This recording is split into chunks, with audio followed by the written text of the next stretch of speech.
birthday honours list for services to business. So please welcome Siobhan Havland.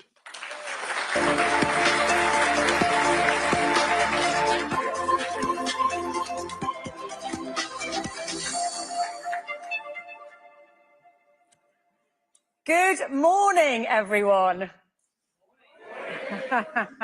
It is fantastic to see you all here today. Thank you for being with us.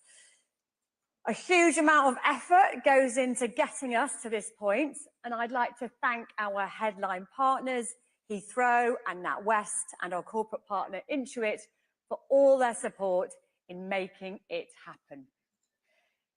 It is the second visit to the British Chambers of Commerce Global Annual Conference for our first speaker today. He last joined us 2 years ago, then leader of the opposition, and revealed his plans for reforming the UK's planning system to unlock economic growth. So I'm really excited to see what he's going to announce today. It is my great pleasure to welcome to the stage the Prime Minister.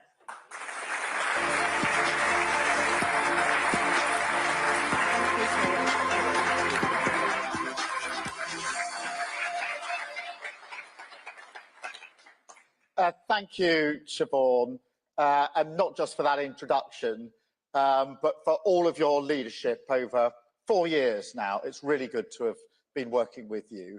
I know how valuable this chamber network is to UK PLC, representing us around the world, building your own communities brick by brick, creating the jobs, the wealth, the tax receipts that means that we have the opportunity to change our country for the better.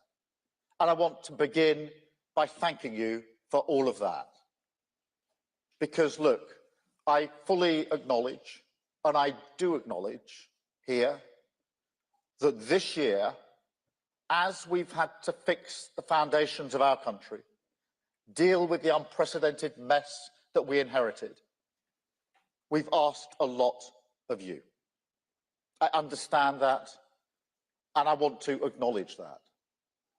It has made a huge difference. Because of it, the money's gone into the NHS and waiting lists are coming down. We've put investment into the skills of our young people, the new homes, new roads, new infrastructure that we're building. They are all vital for the long-term growth of our country. But none of that would have been possible without your contribution. And I say thank you. It's what I mean by partnership. It's what I spoke about, Siobhan, 2 years ago when I last came here. Because for me, this is not just dialogue. It's a partnership of us all, the British nation, facing down the challenges of a volatile world together. And it's a more volatile world than I think many of us have seen in many years. And frankly, the more I see the way this world is changing, the more I see the future that we must build. And the more convinced I am about the need for this unity, a sense between us of shared national purpose. And that is, I believe, how we can rise again together. And mark my words, we will. Take the spending review. This is a clear shift in the nature of this government, beyond fixing those inherited problems and now investing in the future of our country. We've, as it were, wiped the slate clean, we've stabilised the economy, and now we can go on to the next phase of government, building on that foundation, building a fairer Britain, change and renewal that you can feel. And that means, of course, that we have to back you to the hilt, because your members are the engines of growth in every community across the United Kingdom. And that's the responsibility of partnership. And we want to be the best state partner for enterprise anywhere in the world, and to give you the best possible conditions to succeed. And I am optimistic about this. And don't get me wrong, I know that the trading environment is not easy. The challenges that you face are front and centre of my mind. when I'm sitting across the negotiating table with the EU, with the US, with India, whoever it is, trust me, I'm fighting for you. And politics is about who do you have in your mind's eye. But together, I do believe we've got to stop doing that British understatement thing. And we do it all the time, including me. Because believe you me, this is a great moment to get on the phone to the world and say, take another look at Britain. I was speaking to Jensen Huang the other day, CEO of NVIDIA, the largest semiconductor company in the world. And he was saying Britain is in a Goldilocks situation on AI, ready to take off, a really good place to be investing. You can see it with Amazon this week, a massive £40 billion investment in our country, one of the biggest investments that's ever gone in. Thousands of jobs created in Hull, in the East Midlands, in Northampton, which means that since July of last year, we've attracted over £120 billion into our economy. Now, you will all get this and understand this straight away, but these are companies that can invest anywhere in the world. They don't have to invest here, but they're choosing Britain. And that's a sign of confidence in our plan for change, that we are a stable partner, that we are open for business, that we are putting our money in your customers' pockets. And real wages are up more in the first 10 months of this government than they were in the first 10 years of the Tory era. 380,000 jobs have been created, more demand for your goods and your services, more opportunities to boost your bottom line. Because, and this is crucial, as we fix those foundations, we also made choices that will make us a fairer, more prosperous country. For example, as Siobhan mentioned, 2 years ago at this conference, I set out that bold vision in relation to planning reform, then leader of the opposition, to remove the blockages in the system, to build the labs, the warehouses, the grid connections that all of your businesses need. And 2 years later, standing here, that vision is written into legislation, and we're pushing it through Parliament. And every day new spades are hitting the ground. Growth revised up because of it. A promise made to you 2 years ago, a promise delivered. It's the same with our industrial strategy announced earlier this week. For far too long, Britain ignored this. We didn't back businesses. We didn't invest in projects and technology that are critical to our future. Didn't have a plan that gave your businesses the certainty that you need. Well, now we have that plan, and it's been drawn up in partnership, and it is, quote, a significant step forward for our economy. That's not my words, they're Siobhan's words. And as she says, and this to me was the most important part in Siobhan's response on your behalf, that what you shared with us, what you fed in, has been, quotes, heard and reflected in our strategy. Your fingerprints are on that strategy. It came out of the discussions that I and others have had with many people in this room. It wasn't plucked out of the sky by a government. It was reflecting back what you had told us needed to change. And that is what I mean by partnership, where both partners do different things, bring different things to the table. It's a statement shared by other leaders. What Siobhan said wasn't just what Siobhan thought, what you thought.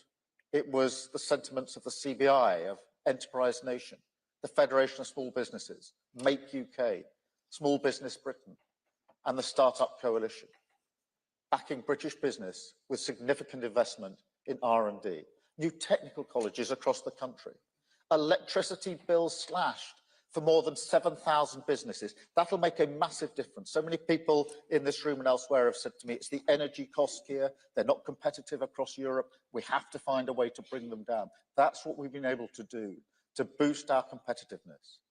A promise that we made and a promise that we have delivered.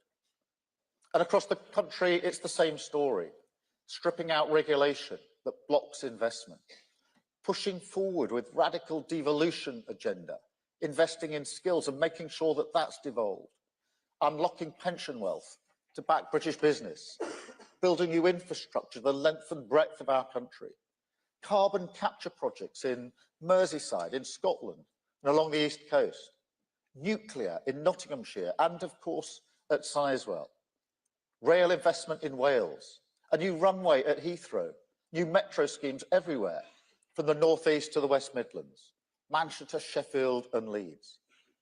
And now today, another step, a new trade strategy that I am proud to launch at this conference, because there's no better place for that than with Britain's leading exporters, with you.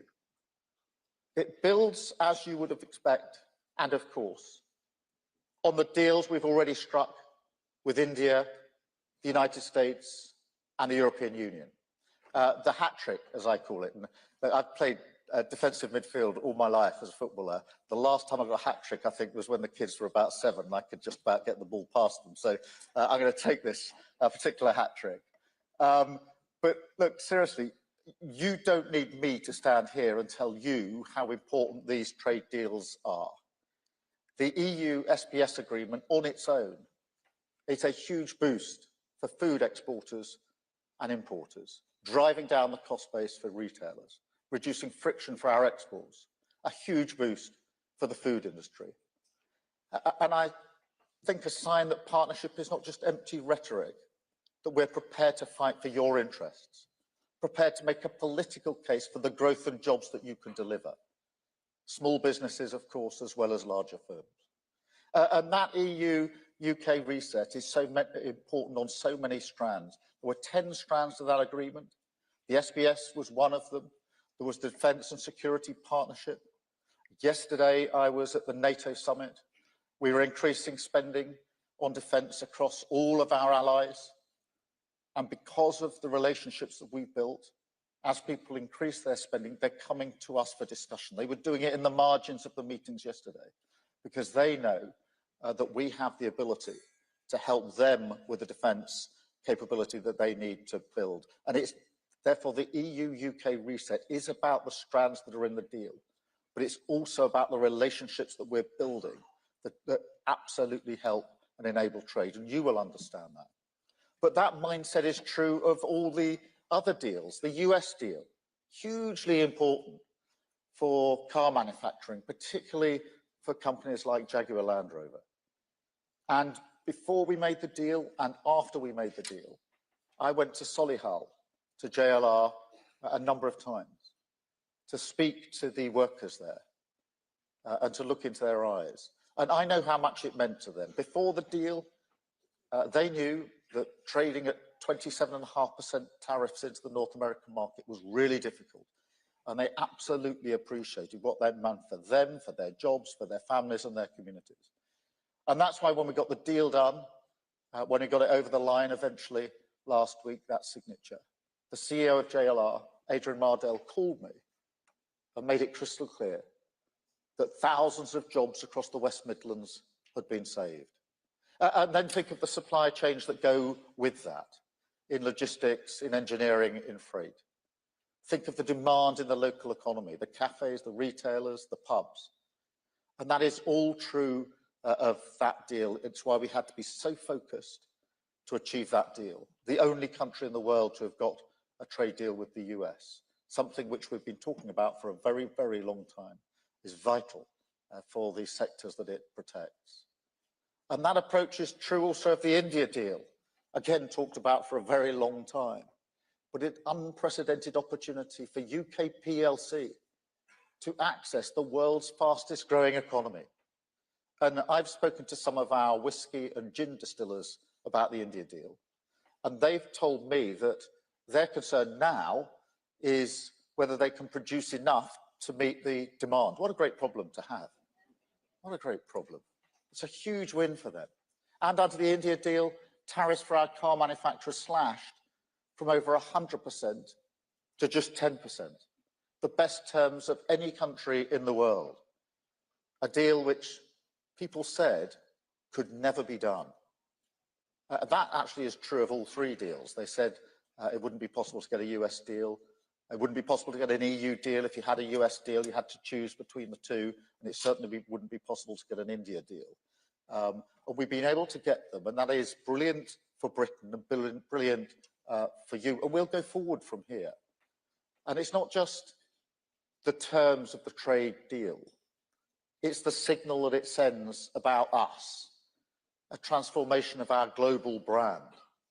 Because for years, the message the previous government was sending to the world was one of chaos, instability, the lack of courage to strike deals.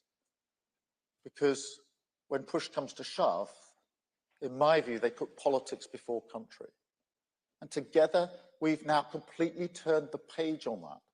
With these three deals, we've rewritten our brand, restored our identity, that even in this volatile world, Britain is proudly, unashamedly, defiantly even, open for business. And today's trade strategy builds on that. We're going to keep pushing, keep making deals, keep opening up new markets for you. We're expanding the capacity of our export credit agency by £20 billion. And I know how important that is for everyone in this room. We're launching a new Ricardo Fund. We will reduce trade friction for professionals in engineering, architecture, accountancy, and so much more, opening up £5 billion worth of export opportunities.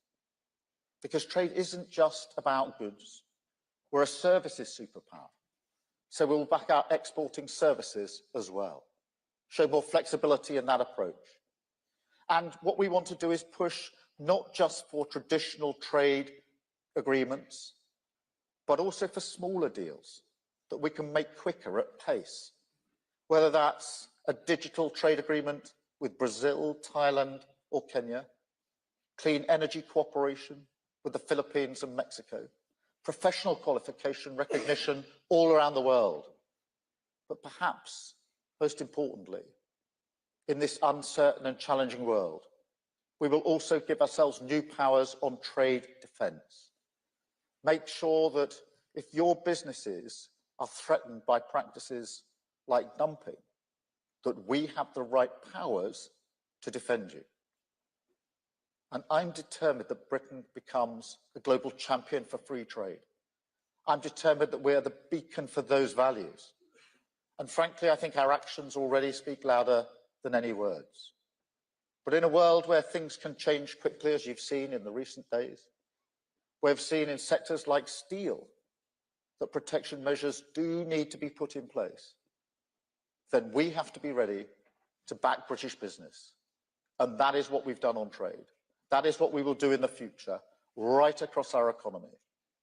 Businesses creating wealth in every community, and a Labour government investing in the skills, the infrastructure, the future that we need to build. A partnership in the national interest, driving us forward, delivering change and renewal, putting more money in the pockets of working people. That is the change that we can deliver together, a Britain that is back in business. Thank you very much indeed. Thank you.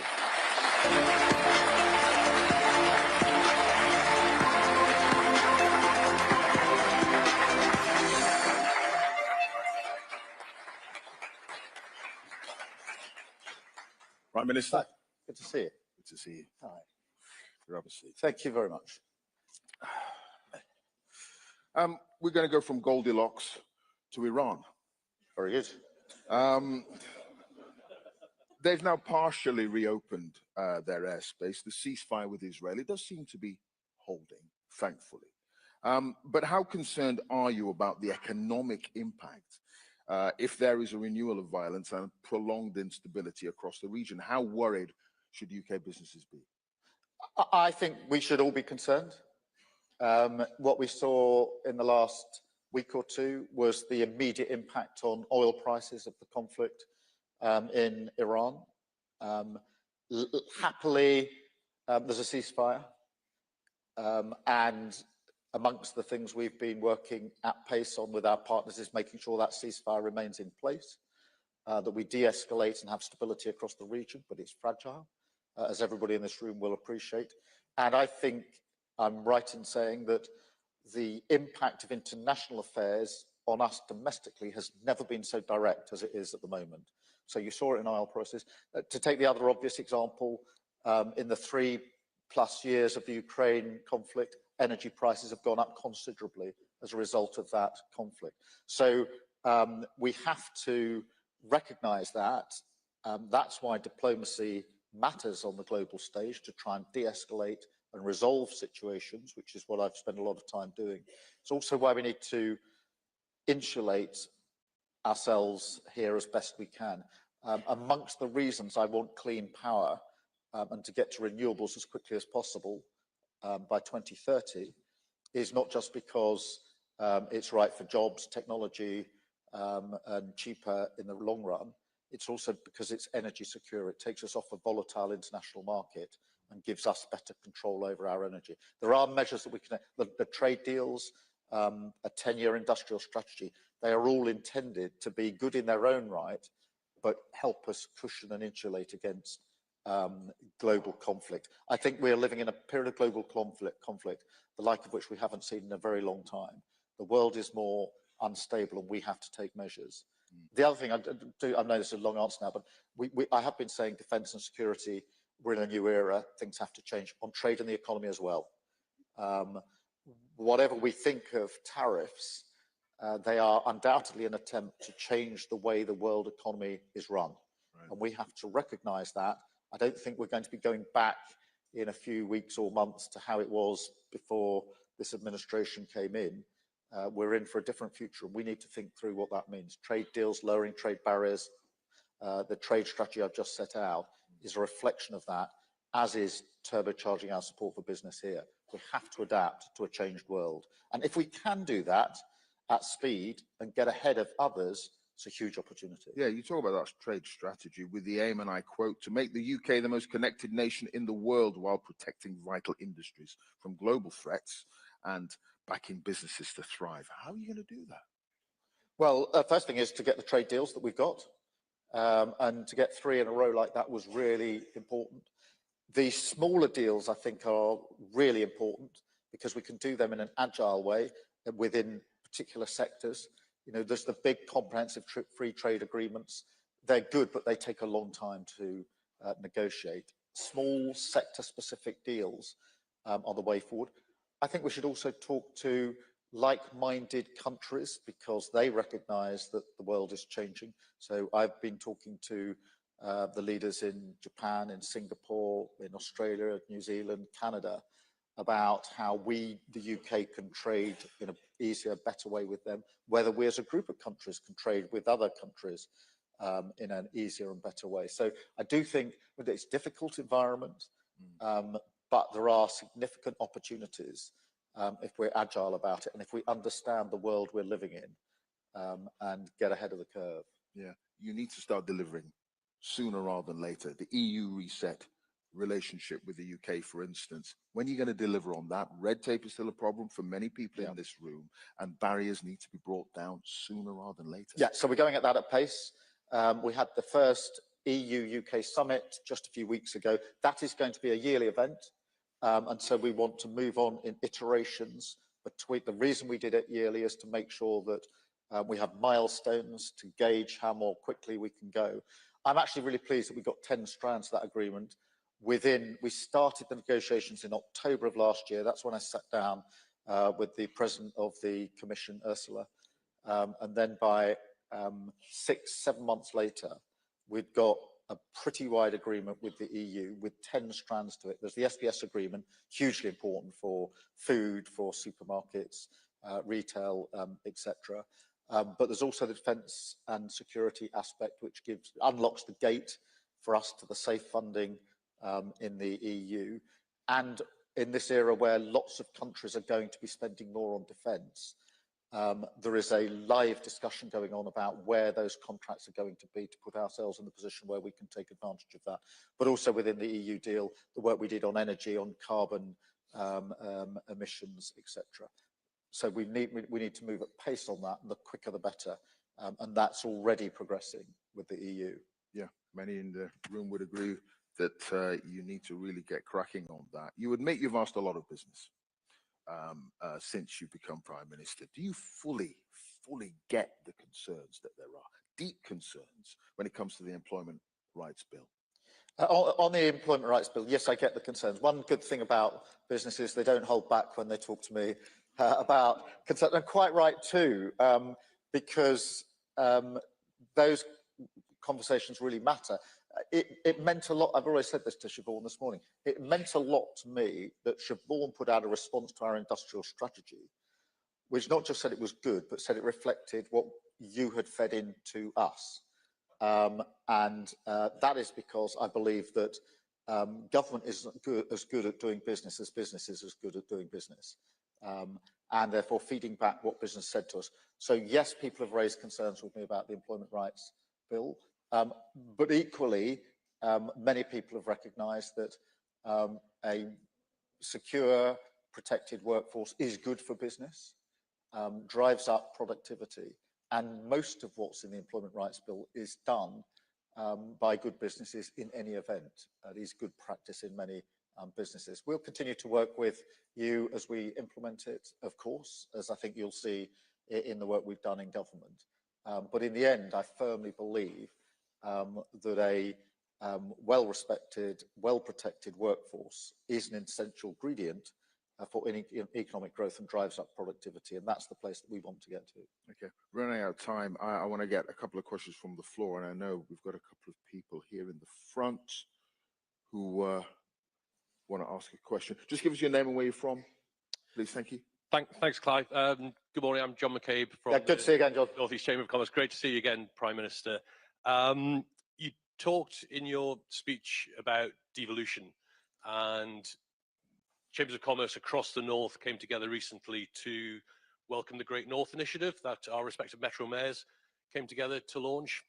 I just wonder if we could have your thoughts on how together we can ensure that that's not just another slogan, it's a meaningful strategy which will deliver and drive economic growth across the North, with Chambers playing an absolutely pivotal role linking between national government, regional leadership and the business community.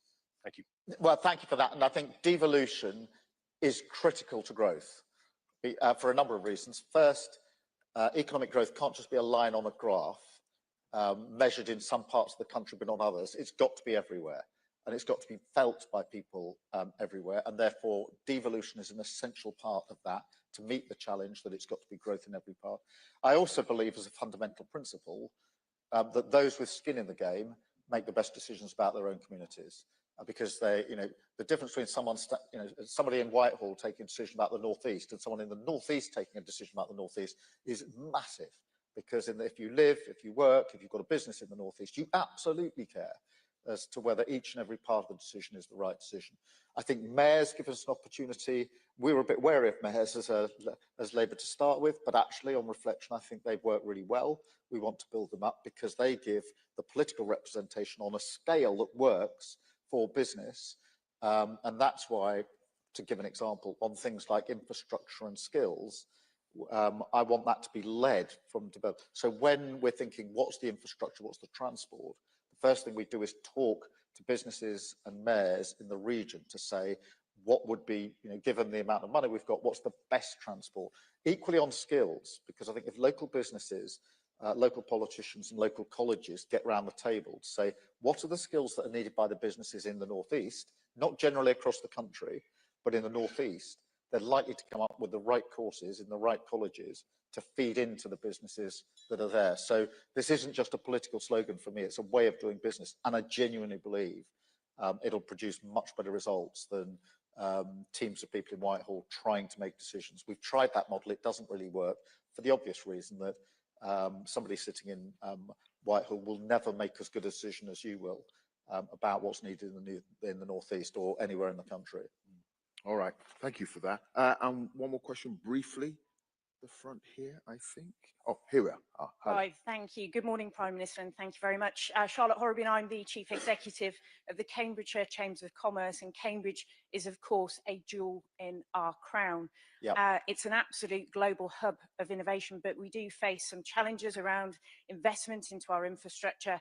We do have planning delays, and we desperately do need housing. So how can government help to make sure that we unlock and unleash the technology and the innovation opportunity, not just in Cambridgeshire, but for the whole country? Thank you very much. I'll try and give a short answer to two or three aspects of that question, which are really important. On infrastructure and housing and building, we have to move on planning. And that's why the planning and infrastructure bill is so important, because you almost don't need me to tell this, but the time it takes from the idea of a project, the concept, through to the build and the finish of a project is far too long. Housing projects that are sort of 10 years, 15 years. I went to one during the election campaign just outside York, and from the first planning application to the house I saw with a front door that someone could live in was 25 years, far too long.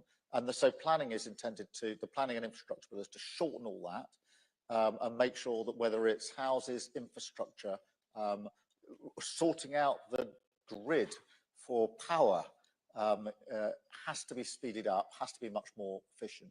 I do think, just to take the second part of your question, technology and AI are hugely important in this as well.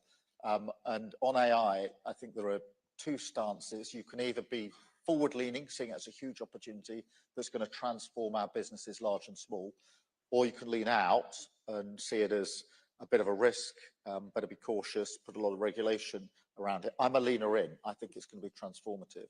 And we put out our AI action plan at the beginning of the year, had a very successful London Tech Week a few weeks ago. And I think for all businesses, we need to support you in making maximum use of AI. And I think that AI makes us more human, which sounds counterintuitive, but using AI to do all the bits that take a lot of time, don't involve a lot of human intellect, frees up the time for the human decision making. I mean, one of the examples I can give, we just co-created an AI tool in government, actually, in planning, which allows us to suck up all of the material into one place at great speed and organize it, which used to take human beings a very, very long time to do. That allows the planning decision to be taken by a human being at speed, because they're not wasting their time or waiting for that exercise to be done. It's a small example. There are plenty of others. Other aspects of government, social workers are now using AI to do a lot of the administration, so that they can use their professional skills where they're needed. So many, many examples on technology. We need to push ahead, planning and infrastructure push ahead. But in a sense, there's a mindset here, which is let's just knock the barriers out the way that are stood in the way of growth, whether it's regulation, planning, infrastructure, slowness, the grid not being quick enough, AI and tech not being accessible enough. They're the sort of barriers that need to be knocked out the way. That's the partnership between government and business. And I think I said this 2 years ago, Siobhan, which is a true partnership is not two people or two bodies trying to do the same thing. It's two people or bodies realizing they bring different things to the table. Government shouldn't try to run businesses. We've done that in the past. It doesn't work particularly well. So business should run business. Government should partner business by creating the conditions which makes it easier for businesses to run their businesses. Prime Minister, thank you. Ladies and gentlemen, Sir Keir Starmer. Thank you. Thank you, Clive.